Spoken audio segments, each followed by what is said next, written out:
क्या राफेल रक्षा सौदे यानी राफेल विमान जो हमने खरीदे थे उसमें दलाली खाई गई। एक रिपोर्ट यह दावा करती है कि दलाली तो खाई गई थी, लेकिन दलाली खाई गई 2011-12 के आसपास 65 करोड़ रुपए की। लेकिन फिर सवाल यह है कि एनडीए सरकार ने इसकी जांच क्यों नहीं कराई? क्या वाकई जो राजीव जेटली जी दावा कर रहे हैं, क्या राफेल मामले की कोई जांच चल रही है?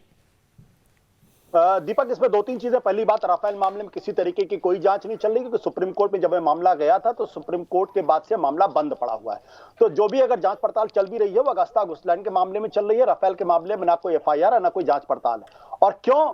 जो जानकारी इस वक्त हमारे पास आई है और वो भी मीडिया पार्ट के माध्यम से, मेरा अपना कोई इन्वेस्टिगेशन इस पूरे मसले पे नहीं है।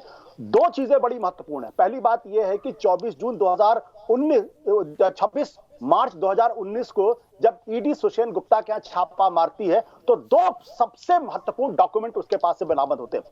एक डॉक्यूमेंट वो है जो 2015 में जो भारत की तरफ से राफेल से जो नेगोशिएटिंग टीम का जो डॉक्यूमेंट था जिसमें सारी प्राइसिंग दी गई थी, और वो डॉक्यूमेंट उसके पास से बरामद हुआ है। यानी ये 2014 के पहले की बात नहीं है, ये 2014 के बाद की बात है। 2015 में जो भारत की जो नेगोशिएटिंग टीम जो दसाओं से बातचीत कर रही थी, जो प्राइसेस उसने तय किए थे, वो प्राइसेस के पूरे कॉन्फिडेंशियल डॉक्यूमेंट वो किसी के पास नहीं होने चाहिए सिवाय सरकार के पास। वो डॉक्यूमेंट जो है वो सुषेण गुप्ता के पास कैसे पहुंच गए? तो पहला महत्वपूर्ण सवाल ये। दूसरा महत्वपूर्ण सवाल ये कि उसके पास से एक नोट भी बरामद हुआ है। ये नोट 24 जून 2014 का नोट है। इस नोट में ये लिखा गया है, उसने सुषेण गुप्ता ने दसाओं के ऑफिशियल्स को ये ऑफर किया है कि मैं आपकी मीटिंग एक पॉलिटिकल हाई कमांड से करा सकता हूं।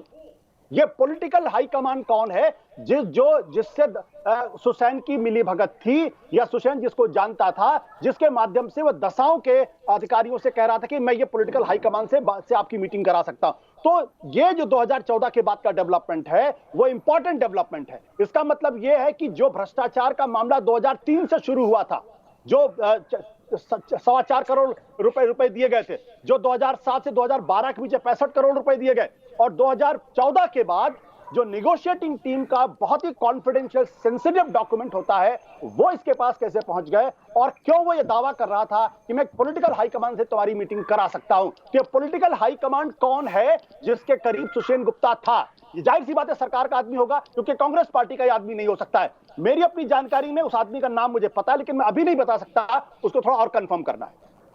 बता दीजिए, संकेत तो दे दीजिए। दीपक जी, नहीं, वो बहुत बहुत पावरफुल आदमी है भाई, और मैं ऐसे अपनी गर्दन नहीं फंसाना चाहता।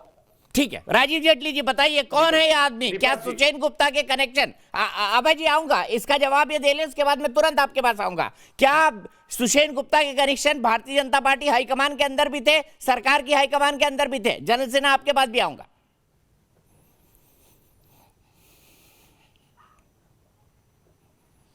मैं एक बात समझना चाहता हूं, शायद अपनी नॉलेज के लिए समझना चाहता हूं। मैंने जीएफआर भी पढ़ा हुआ है, जनरल फाइनेंशियल रूल जो है, मैंने वो पढ़ा हुआ है पूरा, तो मुझे थोड़ा सा प्रोक्योरमेंट पॉलिसी की नॉलेज भी है। मैं आशुतोष जी से एक बात समझना चाहता हूं कि जब गवर्नमेंट टू गवर्नमेंट कॉन्ट्रैक्ट होता है, जब गवर्नमेंट टू गवर्नमेंट मतलब अगर एक एनटीपीसी एनएचपीसी को कोई कॉन्ट्रैक्ट दे रही है तो वो पैसा एनटीपीसी से एनएचपीसी के पास वाइट में जाता है। वाइट में मतलब सरकार से सरकार के पास जा रहा है। उस वक्त पे मिडल मैन की भूमिका कैसी होती होगी, ये देश समझना चाहता है आशुतोष जी के हिसाब से, कि अगर हम सरकार से सरकार की कोई खरीद हो रही है, क्या तब भी कोई मिडल मैन अपनी भूमिका निभा सकता है? क्या तब भी उसमें कोई गुंजाइश रह जाती है? और रह जाती है तो उसका क्या रास्ता होता होगा, ये भी हमें थोड़ा बता दीजिए, क्योंकि आपने जो बात रखी है, दो बातें रखी है, उन दो बातों को समझना बहुत जरूरी है। क्योंकि हवा की बात से आप केवल ये बात बोल करके भाग नहीं सकते हैं, ये आप हमें समझा कर भी जाइए।